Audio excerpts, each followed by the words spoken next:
Good grief. Why do they never go in for me? Hi everyone, back again with another sampler video for you all. Now this time, this sampler is all about one of my favourite bands in the 90s. And they were Britpop giants, and that band is Blur. I absolutely loved Blur during the 90s. What I love about them is their kind of progression that they made.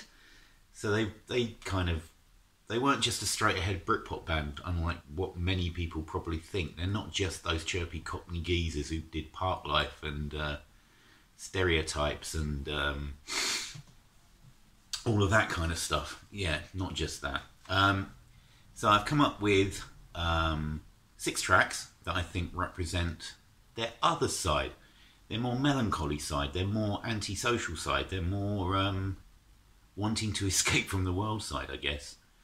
And a lot of these tracks do showcase the talents of Graham Coxon as well. Not a typical lead guitarist, to be honest. He doesn't play a lot of out-and-out solos. He's definitely an indie guitarist, more about coming more from that late 80s need for texture more, and maybe because of the dynamic of the band, a lot of his guitar work is pushed to the background quite a lot.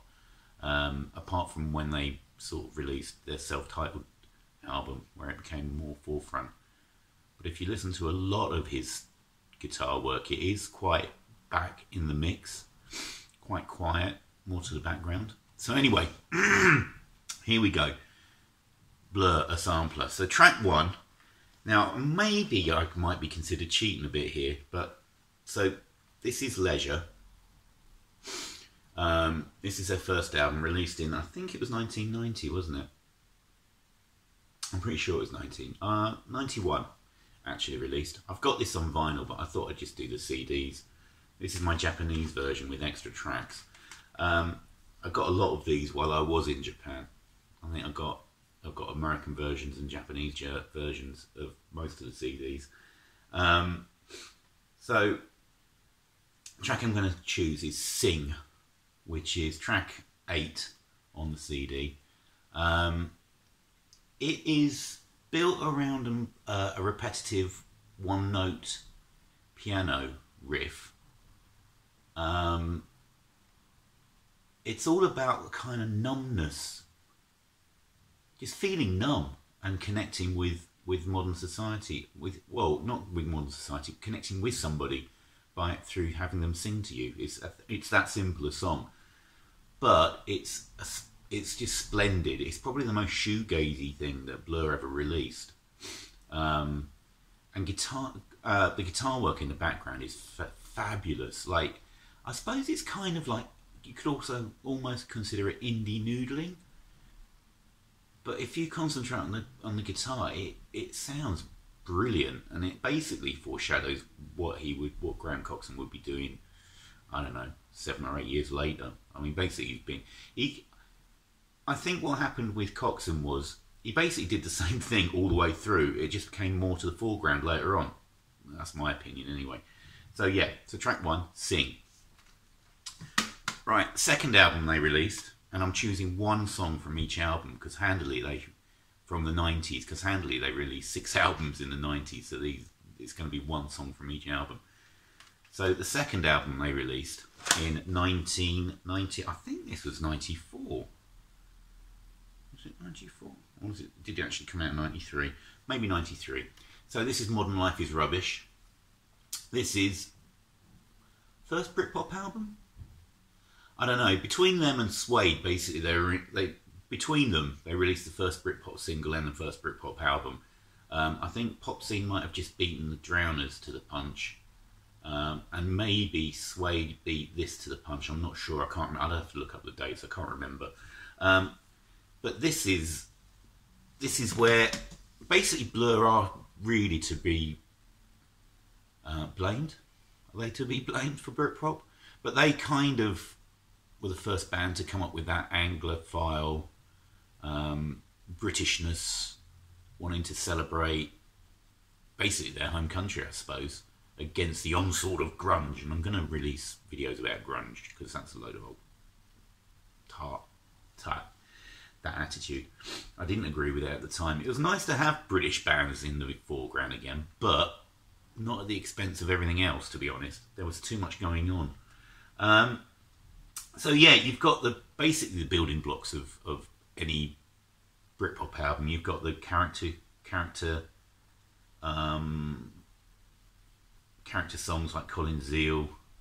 You've got Sunday Sunday, which is basically celebrating the British Sunday, so celebrating Britishness again.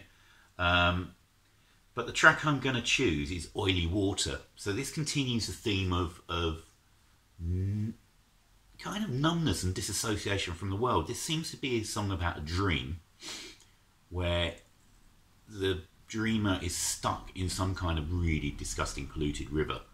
And it's all about sort of connections, which is, I think a lot of Albarn's lyrics are about connections and how we connect. This is a brilliant Coxsone riff. So it's kind of a staccato riff. It really reminds me of ripples on a polluted river. It's just a marvellous riff, and it sums up the song so brilliantly. You've got great swaths of guitar noise in the choruses. There's not really a chorus, actually. It's just a wordless ooh all the way through. But yeah, it's more of Coxsone's. I love Coxsone's guitar work, I really do. So it's more of his brilliant guitar work, and it's more of Albarn's need to connect, lack of connection, maybe. But that's what I'm getting from that track. Anyway, so that's the second track. So Oily Water from Modern Life is Rubbish. Third album was the Great Breakthrough album. So this is Park Life, of course. This was massive, wasn't it? Absolutely massive. If I ever get around to doing Britpop albums, then I will talk about this at length.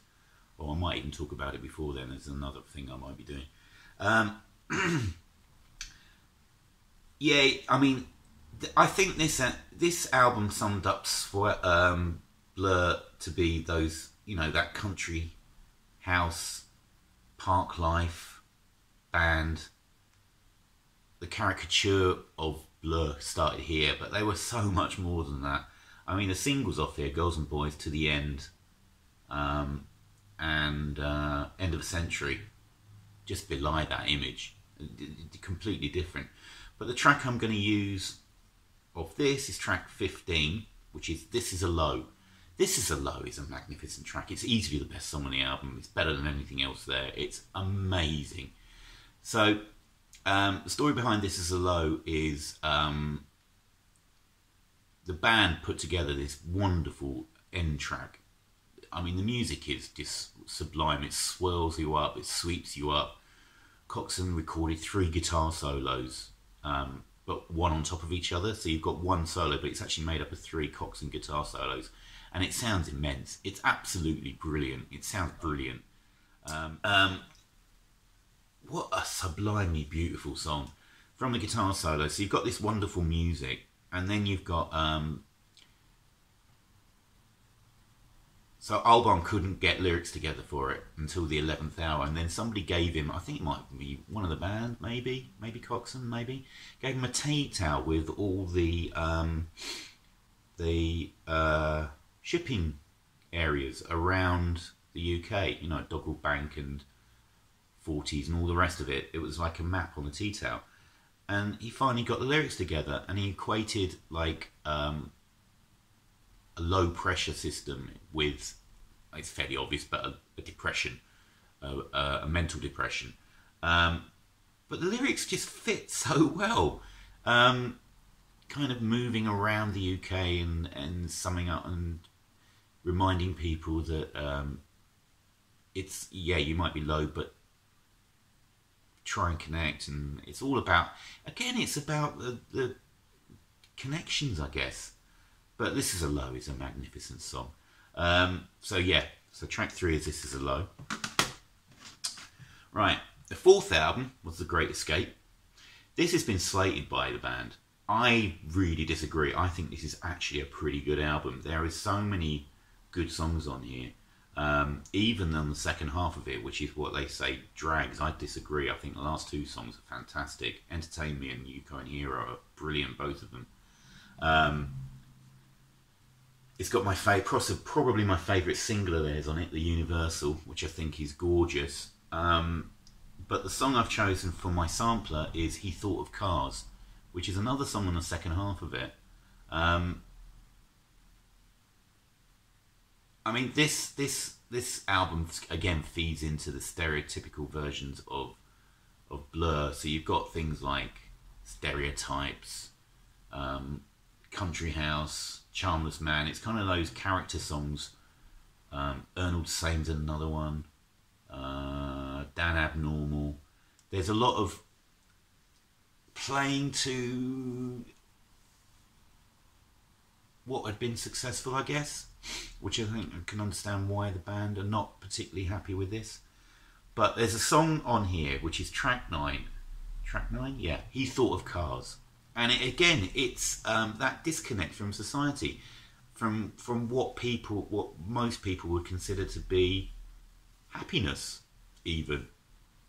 He Thought of Cars is about, well, the chorus is about basically having the money or the chance to do anything you want, but don't having anybody to do it with.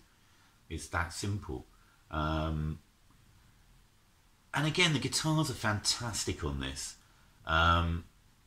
There's some kind of synth riff on the chorus, and it's just the way that the notes they use. It just sounds so sad and just so plays up the sadness again, running all the way through this. So yeah, so that's track 4 on my sampler from The Great Escape. He Thought of Cars.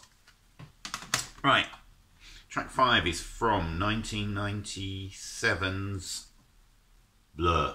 So this is apparently when they became more enamoured of American guitar rock again.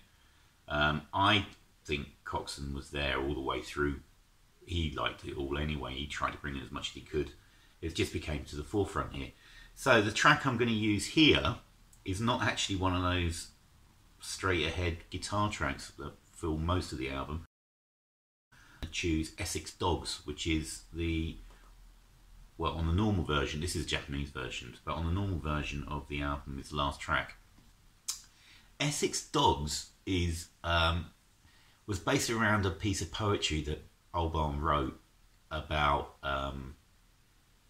where he grew up in Essex, and that kind of culture of drinking and just everyday culture, and you can see the disdain for it in the lyrics. It's just unbelievable, and I kind of share that because I can just imagine in my head, because this is, although he's writing probably about sort of the 90s, this kind of song summed up a lot of, probably all over the country, but definitely in the southeast, those kind of pubs that I was not particularly welcome at because of the way I looked. If you were anything to do with an outsider, you were just, I was spat at and called names and all kinds of stuff, which is ridiculous, just for looking a bit different. But I get the feeling completely, and it's this trip hoppy sort of track, definitely trip hoppy. There's some brilliant guitar sounds from Coxon. There's this kind of almost like a car turning over. It just sums up that sort of late Saturday night post-pub feeling. I don't know, it just completely sets it up for me. From the orange glow of the lamps to everything, I don't know. And it's just wonderful. It's a wonderful track to end the album on. It's a wonderful track full stop, and one of their best ever. And then the last track on the sampler is going to be more desperately trying to fit in but not quite getting there. So we've got track on 13. This is track, where is it? Track 11, called Trim Trap.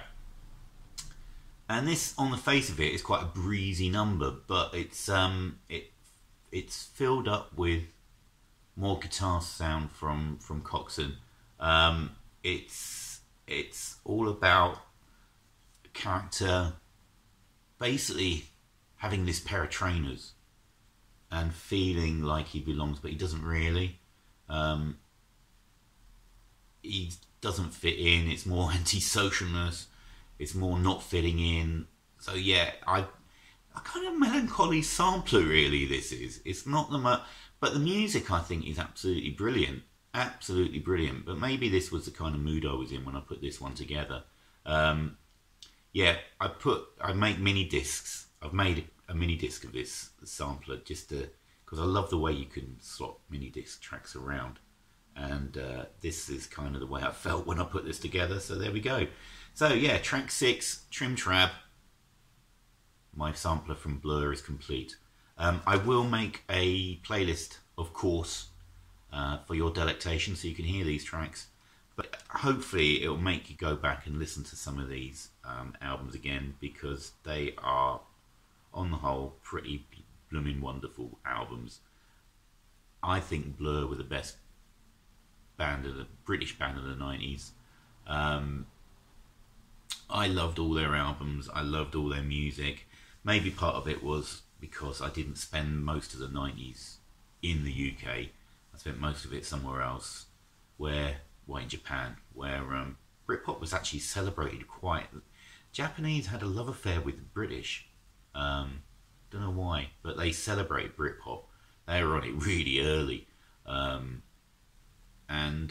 Yeah, so that's my Blur sampler from the 90s. Thanks very much for watching, and I hope to see you all again soon. Take care, everybody. Bye.